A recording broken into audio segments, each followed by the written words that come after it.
बेरोजगारी का मसला है। बेरोजगारी का मसला सरकारी नौकरियों से हम दूर नहीं कर सकते।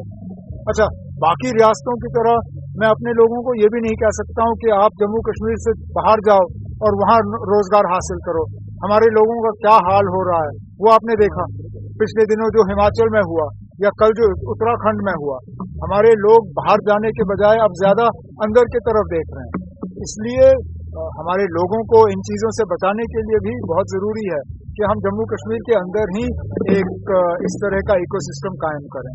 वो सब दूसरी तरफ यूजीसी को लेकर कॉन्ट्रोवर्सी बनी थी, अब सुप्रीम कोर्ट ने उस पर रोक लगाई है और सरकार को यूजीसी सर उसका कॉन्ट्रोवर्सी बना था। किस चीज का controversy? UGC what UGC? Sir uniform branch commission को लेकर I don't know about this ना। अभी एमएलए साहब कुलैश साहब ने बोला कि जम्मू को अलग करो, कश्मीर को ग्रेटर कश्मीर बनाना, कैसा स्टेटमेंट है? आप कुलैश साहब से पूछिए। है मेरा नाम, लेकिन है तो मेरा, लेकिन उसकी जाती राय होगी। पार्टी ये तो बीजेपी के एमएलए ने भी ये बयान दिए थे, लेकिन पार्टी ने क्लियर किया कि ये पार्टी का मौकूफ नहीं है। ये उनके कश्मीरी पलटी का कहते हैं कि खुद चले गए यहाँ से, ऐसा स्टेटमेंट है जो काफी बर्दाश्त किसके लिए ना कश्मीरी पलटू के तो ठीक है, जब आप उन्हें मिलेंगे आप उनसे पूछ लीजिए। इंडस्ट्रियल एरिया के लिए क्या कहेंगे सर? काफी फैक्ट्री जो अभी बंद पड़ी हुई है, उसके लिए आने वाले समय में क्या जो बंद पड़ी है उनकी हम मदद करने की कोशिश करेंगे कि वो दोबारा कायम हो, दोबारा चलें। जो चलने के लायक नहीं है, जो चल नहीं सकते, उन्हें फिर कोई नया बिजनेस शुरू करने में हम मदद करेंगे।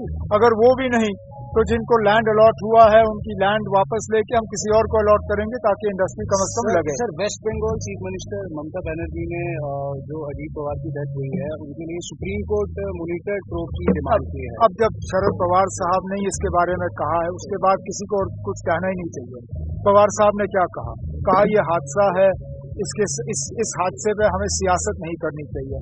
इसके बाद मुझे नहीं लगता मुझे और कुछ कहने की जरूरत। यूनियन बजट से क्या उम्मीद है कि जम्मू कश्मीर के लिए एक अच्छा खासा पैकेज हमें मिले। हमने इंडस्ट्रियल डेवलपमेंट के लिए जो एक नया पैकेज, क्योंकि ये पहली मर्तबा है कि अभी जम्मू कश्मीर में सेंट्रल कोई पैकेज जो है इंसेंटिव्स इंडस्ट्री के लिए नहीं है। ये 90s के बाद पहला वक्त ऐसा आया है। अब हम कोशिश कर रहे हैं कि मरकज के साथ मिलकर एक अच्छा खासा पैकेज ऑफ इंसेंटिव्स जो है वो जम्मू कश्मीर में इंडस्ट्री को बढ़ावा देने के लिए जो है हमें मिले। Thank you sir, thank you.